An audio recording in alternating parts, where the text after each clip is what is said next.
Good morning, everybody. My name is Oliver Moles, Ollie Moles. I'm the webinar team leader for these webinars, which are sponsored by the American Association for the Advancement of Science, and it's the Science and Human Rights Coalition that is the specific sponsor.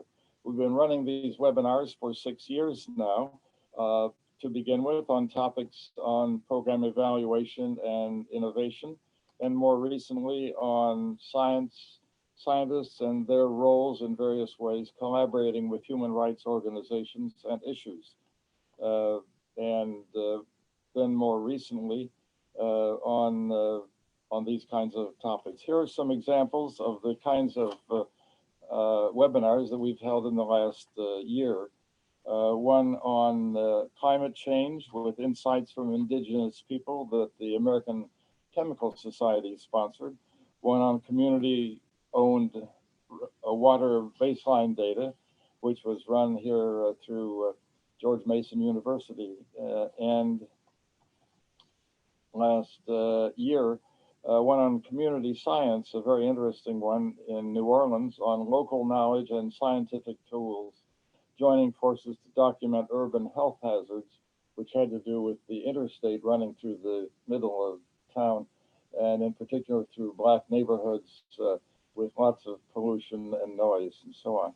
Anyway, these are a few of ones which are in the series that we have, and at the end I'll give you a link to those.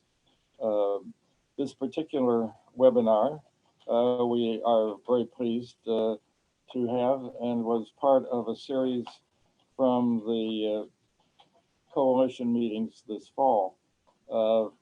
The title here is Visible.lgbt, Innovations in Documenting LGBTQ plus Rights Violations in Mexico. And we're pleased to have Juan Pablo Delgado, who is the lead here, and also Fanny Cata Gomez Lugo. We're sorry that Batilda Munoz Pugosian is not able to join us today, but I think that you'll get a full sense of this project from the two of them. And so we're pleased to have that. Juan Pablo Delgado is the executive director of Amicus, which is a civil society organization dedicated to the promotion and defense of the rights of LGBTI people in Mexico. He has a law degree from Universidad Ibero-Americana in León and a master's in public policy from Georgetown University. And he's the creator of the Visible platform that we'll be discussing today. The first to allow the collection of incidents of violence and discrimination experienced by LGBTI people in Mexico.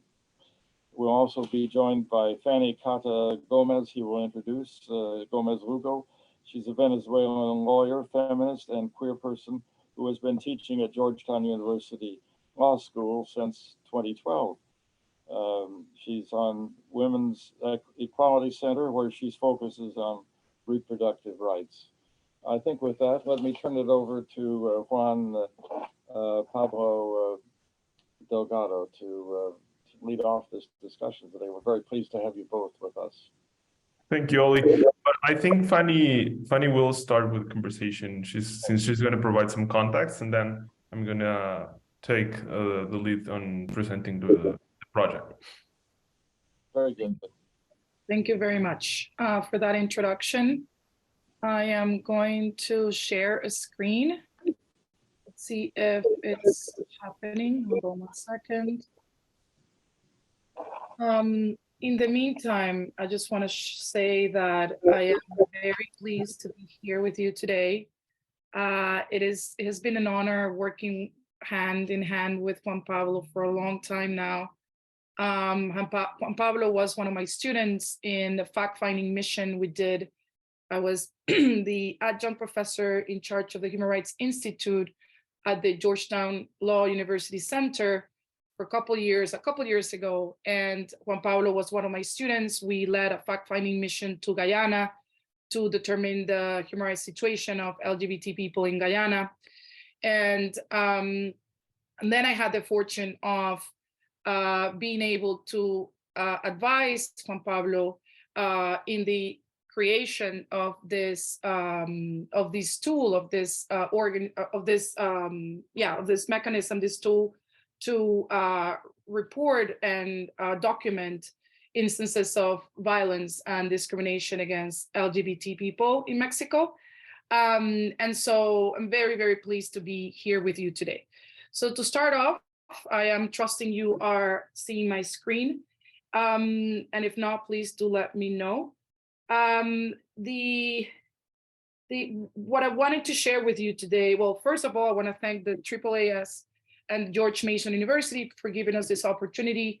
We think that the program that Juan Pablo has started and this tool that he has started is actually really pioneering in terms of documenting violence and against LGBT people in Mexico.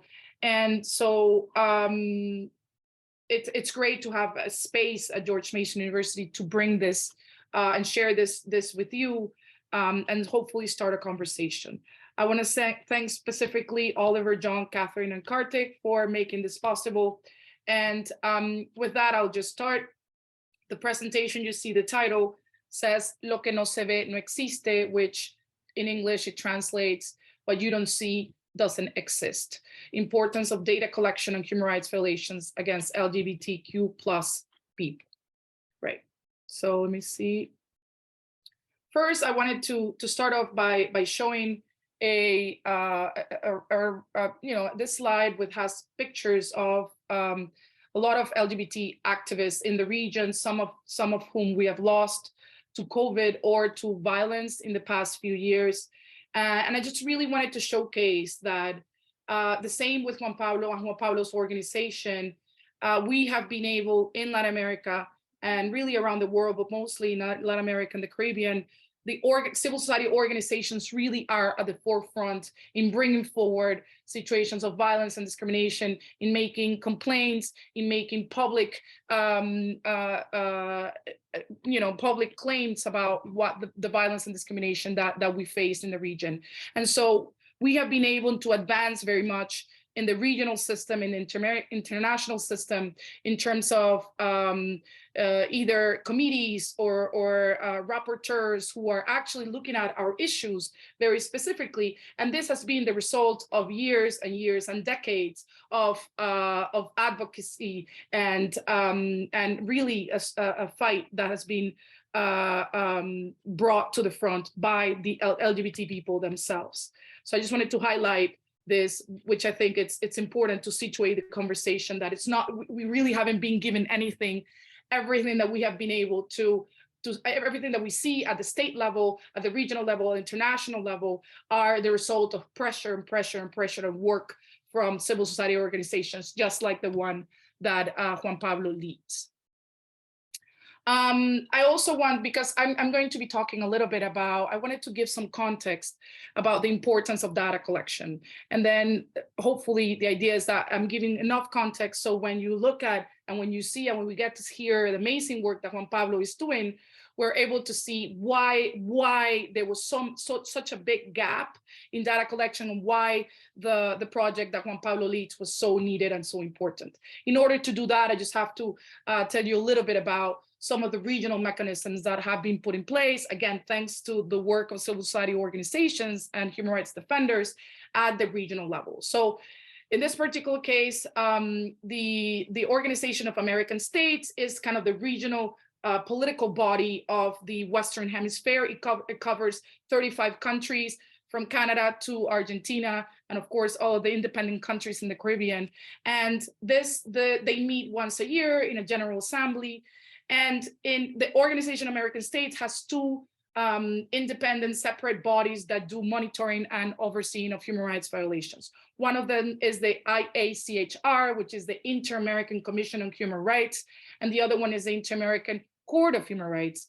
The secretariat of the commission is in Washington, D.C., right here where I live, 19th and F Northwest, and then the Inter-American Court is in San Jose, Costa Rica.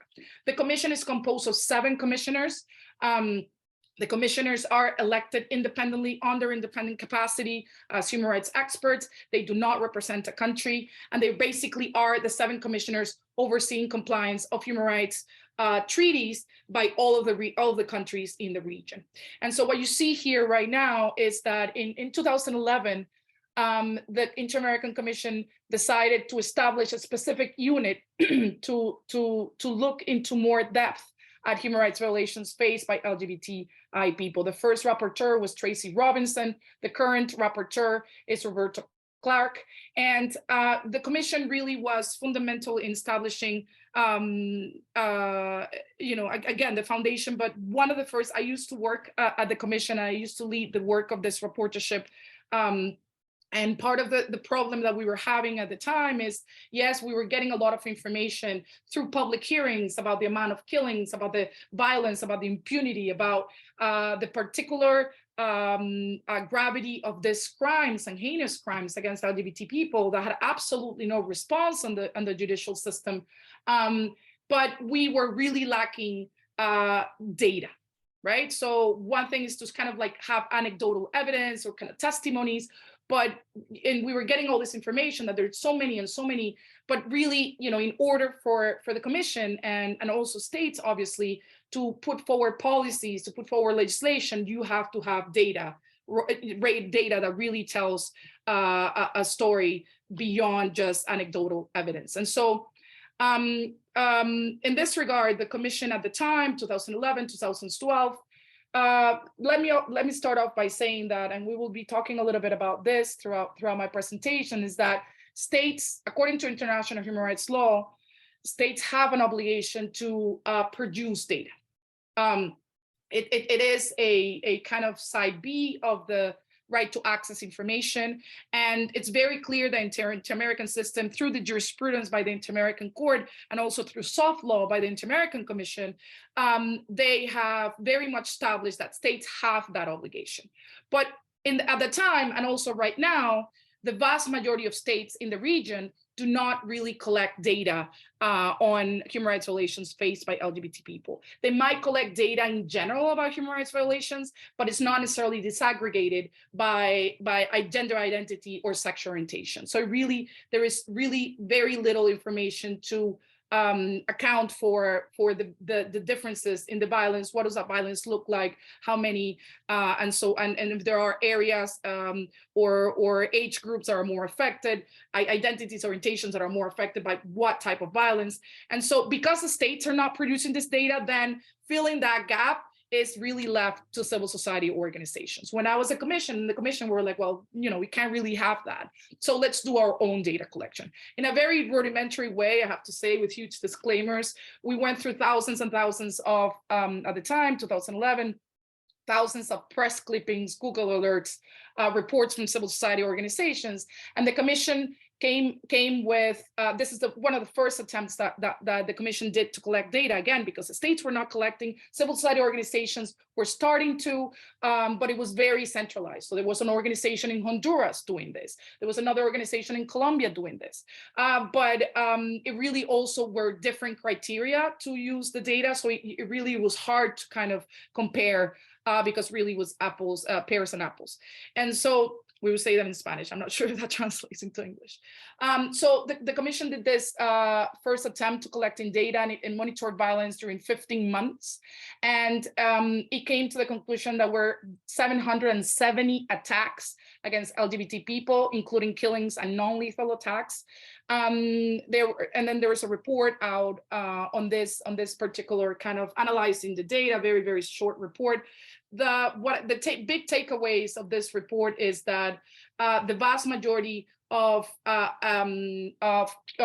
killings of women, trans women, where the victims were 35 years of age or younger. And this really was a strong corroboration of the information that civil society organizations were telling us, which is that life expectancy of trans women in Latin America is 35 years of age. That means less than half of a cisgender woman. And also the data told us that the vast majority of trans women are more likely to be killed in firearms in situation and in the streets, in kind of the public life, whereas gay men are more likely to be killed by bladed weapon and in private spaces. And this really responds to where the different identities and orientations and bodies and kind of the people are mostly, in the spaces that they're kind of live. Vast majority of trans women in Latin America don't have any other choice but to do sex work. I need to do a footnote here. I am in favor of the regularization of sex work. But the reality is the vast majority of women don't really have other choices. Lesbian women, a lot of underreporting when it comes to lesbian women and queer women really are disproportionately affected by family violence, and they tend to face a lot of violence, or it could be collective or individual, because of PDA, public demonstrations of affection. So with all this information, the commission developed a theory about what really is driving the violence against LGBT people. Right, and it really wanted to do away with the concept of hate crime, because it doesn't necessarily translate what's happening. And so the commission came up with this term, but it really wasn't a commission's term. It was based on Maria Mercedes Gomez, who is a scholar from Colombia, a member of the Red AAAS. She developed her doctoral thesis really explaining that the violence that LGBT people face is really not hate crimes, but it really is violence based on prejudice. And this really signifies a phenomenon that it's not just one isolated act, but it really responds from systemic discrimination and absolutely endemic discrimination against LGBT people. It is fueled by discrimination, it is a consequence of discrimination, and it causes discrimination.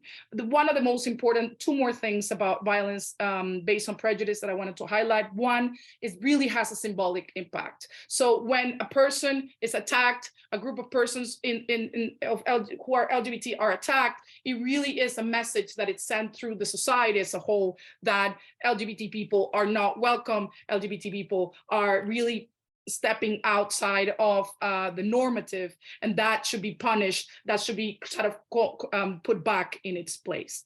And then of course is this idea that, this perception and this prejudice that this is us and this is them, we're different from them, and it really exacerbates this situation. The last thing here is that the vast majority of acts of violence against LGBT people in Latin America and the Caribbean, but it really is true for around the world, remain in impunity. There are a variety of analyses that have been done about why are acts of violence and discrimination against LGBT people mostly impunity, and it has to do with obstacles in access to justice, the first one being underreporting.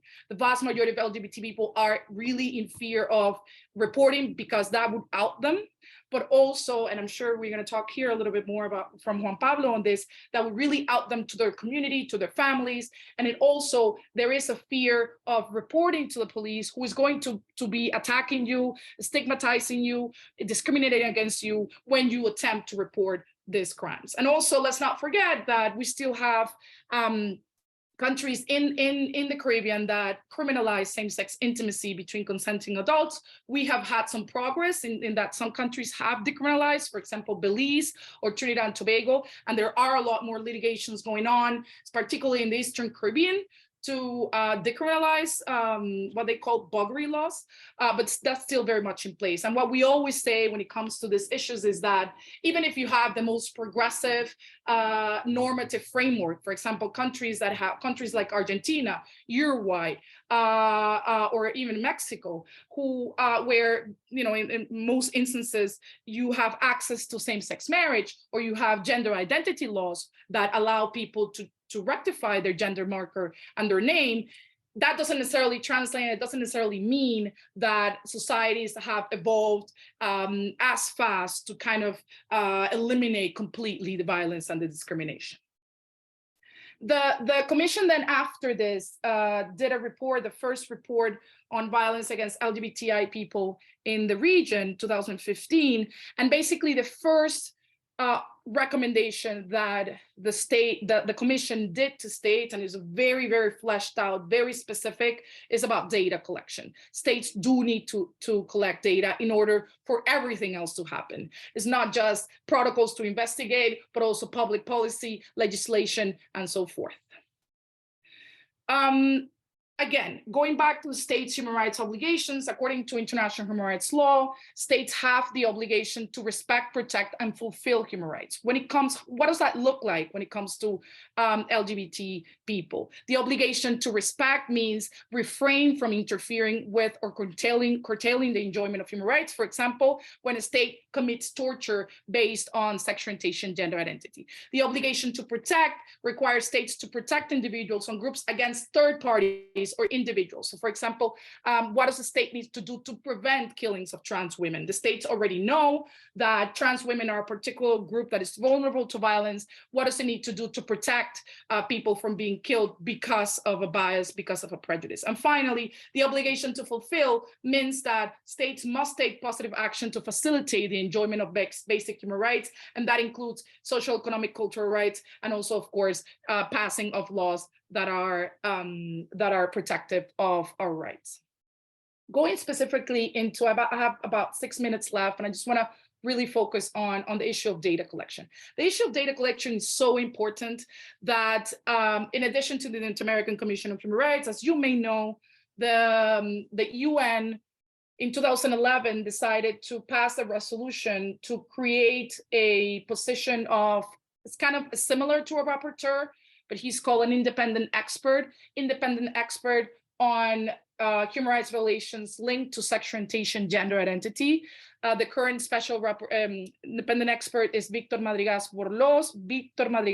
Borlos, who also used to be my boss at the Inter-American Commission. If you really, along with the hand of commissioners like Tracy Robinson and other commissioners at the time, were really leading the effort on the LGBT in the Americas. And so data collection, one of the first reports that the independent expert did for the UN was the importance of data collection and how and I quote, data collection is an essential component in creating awareness and providing effective measures to address violence and discrimination based on sexual orientation, gender identity. And so really, this is just a kind of a screenshot of one of its reports. And basically, what I wanted to highlight here is what I said at the beginning. The independent expert says, in multiple contexts, civil society organizations are left to fill the voids created by state inaction. This work is of exceptional value, but it does not relieve the state of its duty to obtain accurate information. So again, having accurate data would provide evidence of the extent of the challenges faced by the LGBT population and indicate the policy and legislative needs in that regard. Data should be the basis for policymakers and advocates to create more effective state measures for socioeconomic inclusions, access to health and education, inclusion in the civic and political sphere, anti-discrimination measures, preventions of abuse, and access to justice. Ultimately, it would likewise contribute to dispelling myth and stereotypes that feed stigma and discrimination. Again, data collation, it really is a foundation for states developing all the measures that they need to develop in order to respect, protect, and fulfill the rights of LGBT people. There is, if you want to know more about this, you can go to the website. You can just Google UN Independent Expert Víctor Madrigal Data Collection Report, and basically.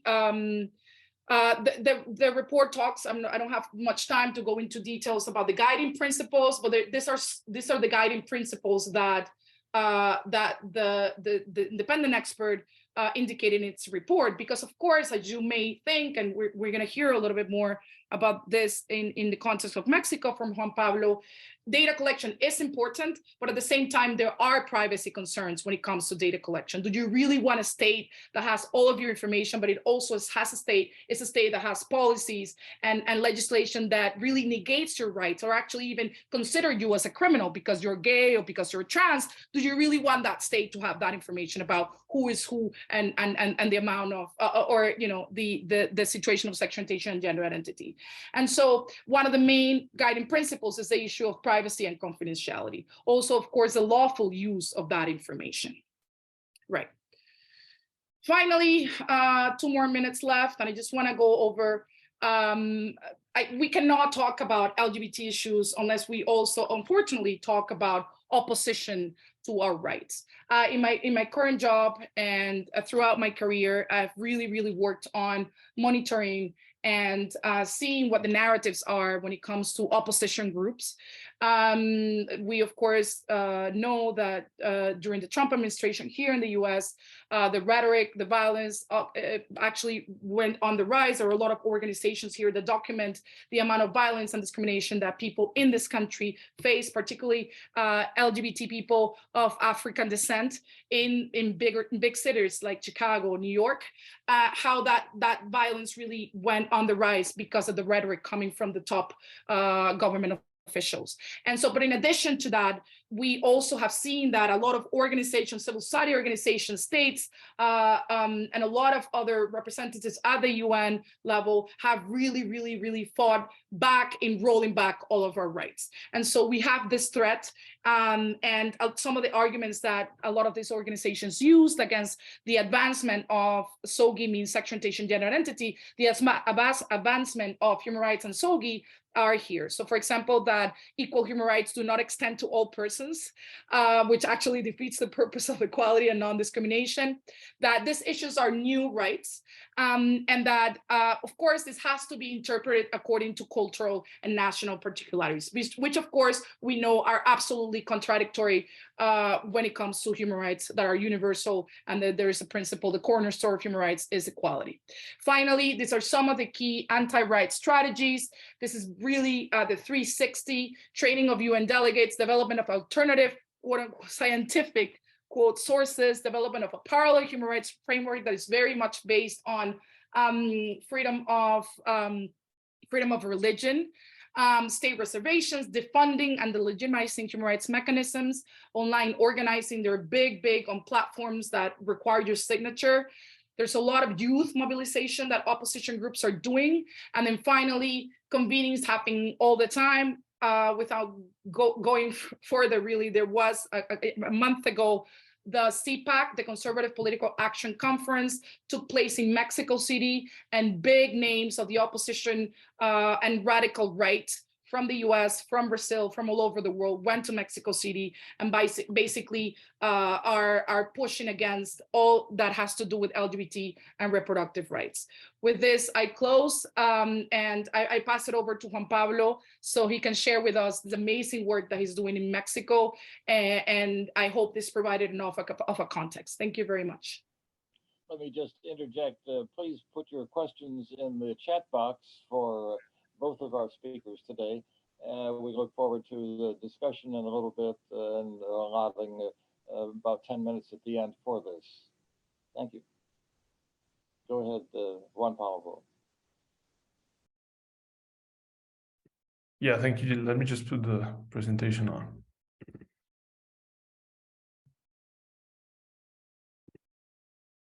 Can you confirm if you can see it full screen? Yeah. Sí. Okay. So thank you, Fanny, for providing this context for the presentation. As she mentioned, she was part of designing the whole platform.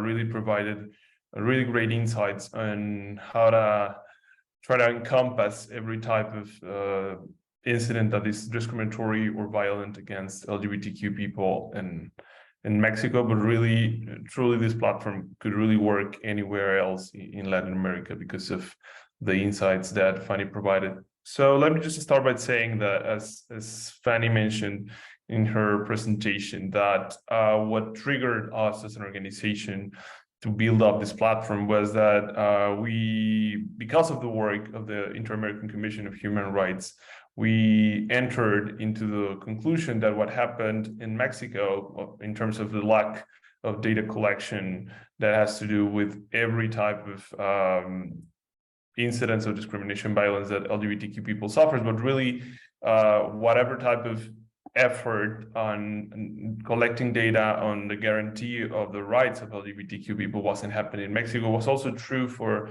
the entire continent.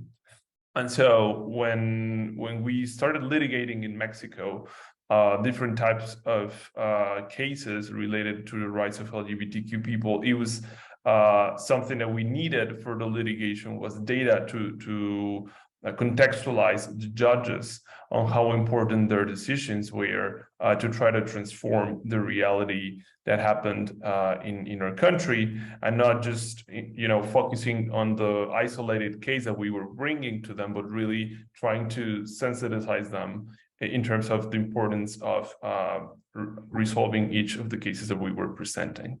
But that was impossible because we didn't have any data to really provide to them, besides what Fanny said, that some testimonial information or some information that we could pull from media or other informal ways of really collecting this type of information.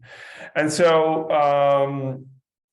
also another thing that we have sort of confirmed through time in the country is that Mexican people, and even more so in the case of LGBTQ people, so we don't trust the justice system. And so if the data collection process is complicated itself because in general, authorities do not collect data on LGBTQ people. It's even more complicated to collect data on those incidents that can constitute a crime or any type of aggression against LGBTQ people, because we won't approach the authorities to report whatever happened to us because we don't trust them. And so with this couple of insights, through a period of 1 year, and thanks to the guidance of Georgetown University's faculty, both at the Law Center with the support of Fanny and at the McCourt School of Public Policy, we built this platform called Visible with the aspiration of building a collective effort with other organizations so that this platform could work to report incidents of violence and discrimination against LGBTQ people in the entire country. And this is sort of like a self-reporting mechanism where people that have suffered themselves discrimination and violence can report whatever happened to them, but also people that have witnessed these type of incidents can report them, so that we could slowly become a legitimate source of information because of what the state was lacking to do. And so what we've been able to do in these 4 years of work has been collecting data on virtually any type of violence and discrimination event that LGBTQ people experience in Mexico. Really, what we have in our database at the moment is a huge variety of incidents that people suffer in Mexico. Of course, this is not something that has been able to collect everything that happens in the country, but really represents a really great variety of the incidents that LGBT people are suffering in the country. We also have something, or in the time of implementing this project, we discovered that we needed to, or we realized that we needed to put this information open to whatever person or organization, so that this could really be employed, besides only collecting data, also doing the efforts to open it up for everyone who could use this potentially for their activism, or governments if you want to motivate any type of policy, or Congress's legislations, or even people who are doing their theses in universities could also work with our data. And so we have opened a specific space in the platform for people that are interested in this data, and they can download them themselves in a couple of formats. One that's really accessible, in which people can open an Excel sheet and really just look at what we have collected through these 4 years, but also in a format that is useful for those people that want to process this data in any statistical software. So this is open to these both audiences, general audience, but also those that want to do research in a more rigorous way. As of September 2022, we have collaborated with over 35 organizations and even government agencies in 22 states in the country. This number has increased a little bit because we had a visit during November in a couple of states in the south of Mexico. So we're really working in even more spaces at this time. And I also want to mention that the platform won this year the first place in a competition organized by the Mexican Institution on Access to Information, recognized as the best platform coming from civil society that not only produces data, but also systematizes the data and do the efforts to guarantee that whatever data we're collecting is employed for different purposes in the country. And so now I want to just provide you with some of the insights that we have discovered through this data collection process of 4 years, and give you some of the discoveries that we have done thanks to this data collection process. And so from November 2018 to September 2022, we have received almost 1,600 reports of incidents and discrimination violence in the country. But really, this number, since this, we made this cut in September 2022 for making this presentation, I have to say that we're close to the at least 1,800 reports at the moment, because the platform is being employed every time with a more our audience is even bigger, so people are reporting in a higher rate with the pass of time. So as you can see here in the slide, you can really realize how important the platform has been becoming through time.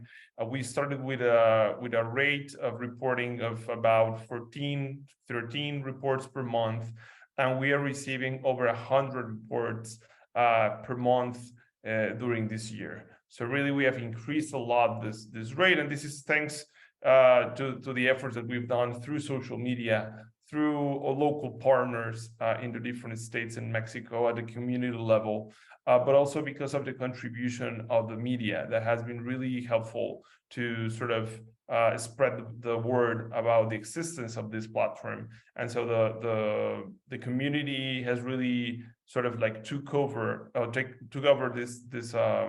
this effort and sort of make it have made it a collaborative space for the entire community in the country. And so I want to talk about a little bit about the different gender identities and gender and sexual orientations that people that report in the platform identify with. I have to say that most of the reports that we have collected come from, or the first place in the data collection process have come from reports of gay men. But in terms of gender identity, the first non-normative gender identity is the case of trans women. And that's sort of sound with what Fanny was saying in the terms of the context in the entire region. Among people with non-normative gender identities, trans women are the ones that are targeted more, not only in Mexico, but in the entire continent. And in terms of sexual orientation, as I said, most of the reports come from gay victims, but we have also an important number of reports coming from lesbian victims, bisexual victims, and a really big range of sexual orientations and gender identity. So as you can see in this slide, even when it's done in Spanish, I can help you understand that this is sort of like a very wide variety of gender identities that people that have reported in the platform identify with. So we even when there are maybe just 1 or 2 reports, in the case of queer people, we have 10 reports. In the case of people who identify as non-binary, there are almost 100. We've been able to really collect data on a very huge variety of gender identities, and the same happens with sexual orientations. Even when people who identify as gay, lesbian, bisexual are the ones that are top in this data collection process, you can see that we have a really huge variety of sexual orientations among the reports. I'm not trying to make you understand how geography is in Mexico, but I want to say that those states that are most populated in Mexico are the ones that concentrate the largest number of reports, and this only makes sense, right? It doesn't mean that these spaces are the most violent against LGBTQ people, because we cannot, generate this type of conclusions. This is just descriptive data. We cannot say that this is the case necessarily for the country. But in the names of those states that I put you here, there are Mexico City, Jalisco, Mexico, Guanajuato, and Veracruz. I just want to highlight the case of Veracruz, because Veracruz shouldn't be as high. So maybe the fact that we have this big number of reports coming from Veracruz indicates, at least to a suggested extent, that this is an actual place where violence is really most prevalent in the country. The other cases are just states that have more population, or are states where we're working really closely with organizations and governments. And so this work has really paid off in terms of having success on collecting more data, as in the case of the state of Jalisco, Guanajuato, Mexico City, and the state of Mexico. So you can see here more or less how this concentration has been working in the country. Again, I'm not hoping for you to understand how geography works in Mexico, but I just want to highlight that we've been able to collect data from all of the states in the country. In terms of where incidents of violent discrimination happens against LGBTQ people, we have discovered, at least to September 2022, that the first place are those spaces that we denominate as private, which means these are places that are not public buildings or the streets, but rather commercial spaces, the home of LGBTQ people, and other type of places that are not owned by the government. Then follows the public spaces, and at the end, we have a number of reports coming from social media and media outlets that range from aggressions in social media, but also some press notes that discriminate against LGBTQ people by the media outlets. Among those public spaces, the ones that take place in public roads, parks, government buildings, and public schools are the ones that stand out. And in terms of those that we denominate as private spaces, most incidents, as I said, come from the family home of LGBTQ people, commercial establishments, and workplaces where people are working, at least at the time where this incident happens. In terms of the frequency of the aggression that we've been able to collect, the first place are those aggressions that are verbal aggressions. And so I want to make a note in terms of verbal aggressions, because sometimes we think that verbal aggressions are not as important to consider. But really, if we think about a person that's continuously harassed by these type of aggressions, we need to think about their mental health. And we need to think about children, adolescents that are studying in any type of school that are continuously bullied because of their gender identity, sexual orientation, gender expression, and how this can even motivate the attempts of suicide or even suicides happening, as we've been witnessed in different parts of the world, including the United States. Then the second type of aggressions that we've been able to collect are the impediment of entry or denial of services, and this is a range of incidents that are coming from commercial spaces, that a restaurant or a bar where a couple of gay men or a couple of lesbian women are not able to enter the place, or they are kicked out from the place because they are kissing or holding hands. but also in the case of trans people or people who have a non-normative gender expression, that because of the way they look or the way they are dressed, are not able to enter a place because they are denied just based on their gender identity or their gender expression. But also the case of denial of services. We have collected a number of reports of governmental agencies that have denied the services to LGBTQ people just because of the fact that they identify as such. And then the case of physical aggressions, that range from someone who has been kicked or punched in the streets, outside of a restaurant, outside of a bar, people that have been physically aggressed at home. So this is a number of different type of events. And among verbal attacks, I have to say that the most common type of place in which they happen is in social media or even in media outlets, as I already said. In 2022, though, I have to say that incidents in private spaces or private places have increased significantly. And this maybe has to do with the fact that people that are victims themselves are reporting in an increasing way in the platform. So this is maybe due to the fact that victims themselves are engaging with the platform in a more active way in the last year. By the type of reporters, I have to say that at this time, half of the reports comes from the victim themselves, and this is really important because we have increased the number of reports coming from the victims and the rate of reports coming from the victims. And in the case of those people that identify as witnesses, most are staff from non-governmental organizations or government agencies, almost being 40% of the reports. And this is a really, really important fact that I want you to keep in mind.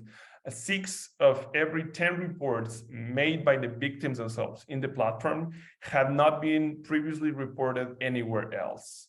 So we can, if we do the math, sort of like 1 of every 3 reports collected in the platform cannot be found anywhere else in the country. And so that's a really important thing that I want to share with you, because what we have in the platform in some degrees original data that none other effort in the country has been able to collect. And if we increase the way people are engaging with the platform, we can really make a really great effort on having not just descriptive data, but even representative data on the case of LGBTQ people and the violence and discrimination they suffer.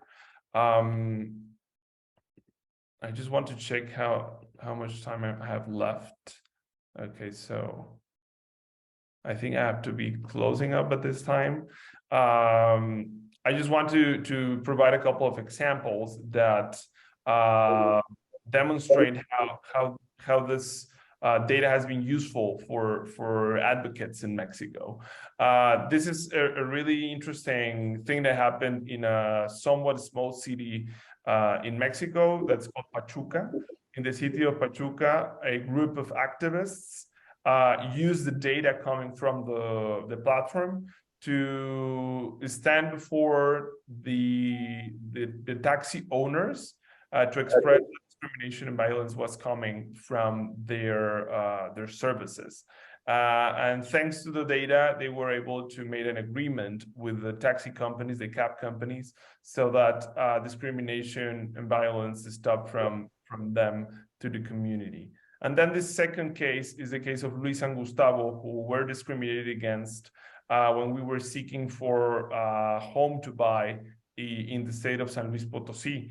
Their case is now before the Supreme Court in Mexico, and we were able to provide an amicus curiae brief to the Supreme Court describing that LGBTQ people suffer discrimination and violence in terms of the right to housing in a very frequent way.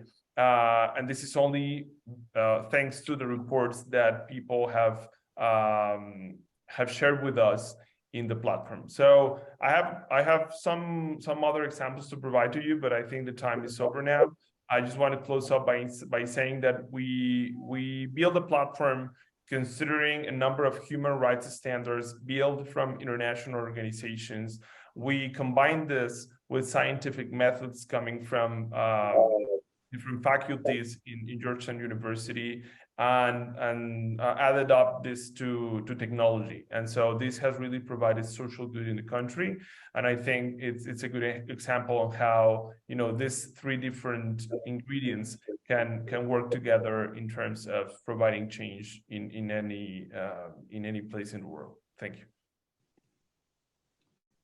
Thank you, Juan Pablo and Fanny, also for some very interesting information here. And I look forward to a bit of discussion. We have a chat line open if anyone wants to add questions, and I would pose one here. I'm curious about work in other provinces, other states of Mexico, and how you start work with areas where you maybe haven't had much contact before. What kind of organizational connections or publicity and so on? How do you get work started in new areas of Mexico? Okay, so, you know, after 4 years, the platform has really become popular among LGBTQ organizations. And so what we do at the moment is that we sort of connect with organizations where we haven't been working yet, but sometimes even the local organizations are the ones who look for Visible so that we can make a connection. This is also the case for even government agencies.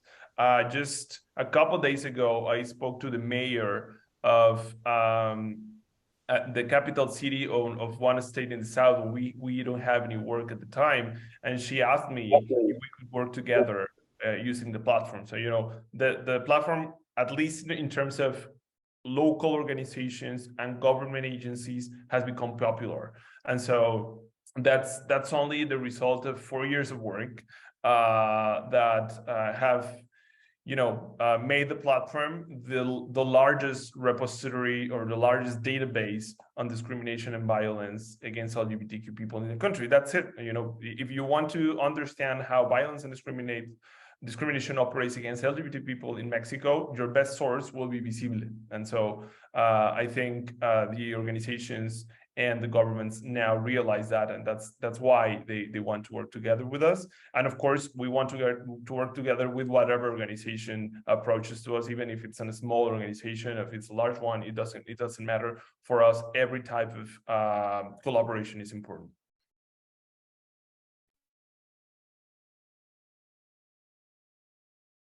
I think you're muted, Oliver. There are some questions in the chat for you. Yeah, Ollie, you're muted. Yeah. Yeah, if you want me to answer these 3 questions that are in the chat. Okay, so the first question says that if the total incident number include reports by both victims and witnesses, yes. I just want to say that I think by the cut of this weekend, the reports will increase to 1,800 reports, I think. Is there a way to avoid duplication of dating cases? Yes, for sure. So how it works is that when a person reports an incident, it goes to our server, but it has a validation process by a person who's in charge of dealing with the data in the platform. So we can guarantee that there are no duplicated reports at all. But it happens specifically for those cases that become viral in social media, that we can, you know, receive like 20 or 30 reports of the same incident. And so that's why it's important to have this person in charge of sort of like cleaning the data.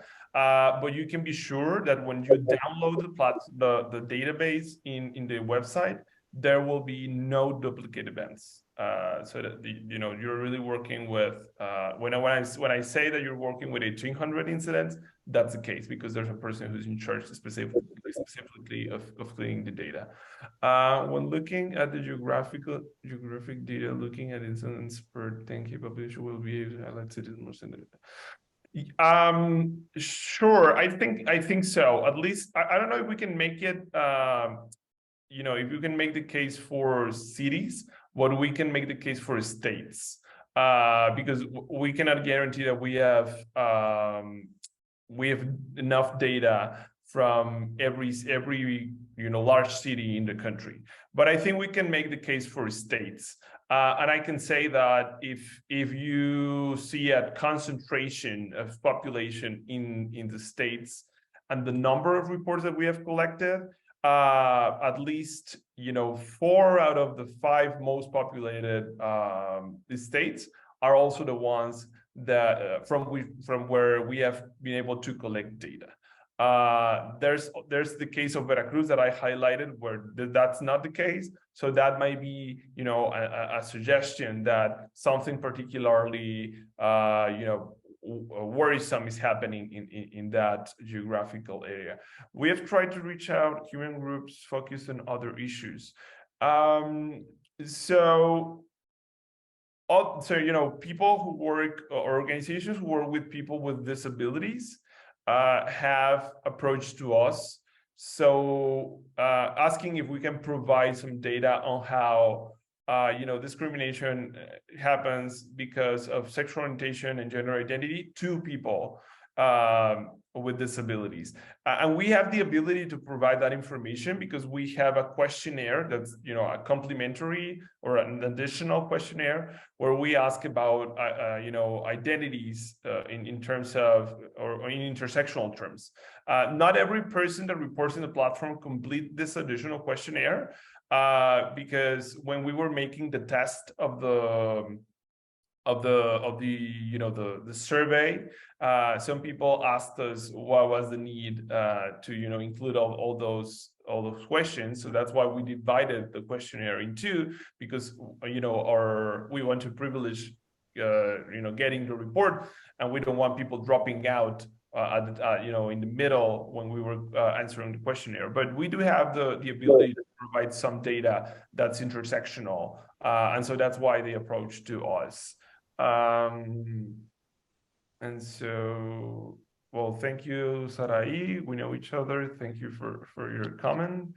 And so, how adaptable you think the tool will be in other parts of the world? You're working in Jamaica. Okay, so we're actually thinking on moving to Colombia next year, and I spoke to the Minister of Women and Gender Issues of Chile a week ago. She's interested, if not on replicating the effort in Chile, at least in sharing the platform coming from the federal government or the national government. So there are this couple of tryouts. In the case of the Caribbean, though, there's a platform that's really interesting that exists at the moment. That's managed, I think, by. Do you remember, Fanny? What's the name of the platform? Is it the UNDP, or is it the one that Joel and the folks from Guyana work with? okay? So it's The CDC. CBC, the Caribbean Vulnerable Communities. And so if you look that online, CBC Caribbean, you can see that there's an existing platform in the Caribbean, works a little bit different. But they even go to the deeper communities in the rural areas with tablets, and they collect sort of like in a similar way that data. So if you're interested in connecting with them, you should look for them online. The data is not open, but I think if you speak to them, you may be able to get some data after it's anonymized. Thank you very much, Juan Pablo and Fanny, for this very rich information that you have both provided to us. Our time is about up, but I want to also thank John Dale and the people at George Mason University who have fielded this. And if you are interested in additional webinars, the ones we have archived from the past, the address is at AAAS.org/coalition/projects/science collabs, COLLABS. Let me just repeat that. www.aas.org/coalition/projects/science collabs. Thank you very much. We expect to have more in the winter and spring, more webinars, and we refer you to the evaluation form, which we very much appreciate your giving us just a few words on that, and perhaps thank John Dale, who can direct us to that if he will. Sure. We look forward to seeing you again. JP and Fani, I want to personally thank you also for being here today. This is a wonderful presentation. I think you're going to have a lot of people following up through Movement Engaged, which is our social movement research hub here at the Center for Social Science Research at George Mason University that has co-sponsored this. I have one quick question. Do you all take interns? We have a pipeline for you. Yeah, we do. I mean, mostly in Mexico, but really, I think a month ago, someone from Harvard University asked us if we could, accept them in the organization if Harvard paid expenses. We said yes. I don't know if the person will come, but we surely can accept from abroad. One of the requirements would be speaking Spanish, though, because sure. That's important for the organization. We speak English, but that's not the case for everyone in Mexico, right? Excellent. Well, thank you all. And everyone, please remember to fill out the survey that should be in the chat. There it is. All right. Thank you all very much. Thank you all. Good. Have a good day, everyone. Look forward to seeing you again. Thank you.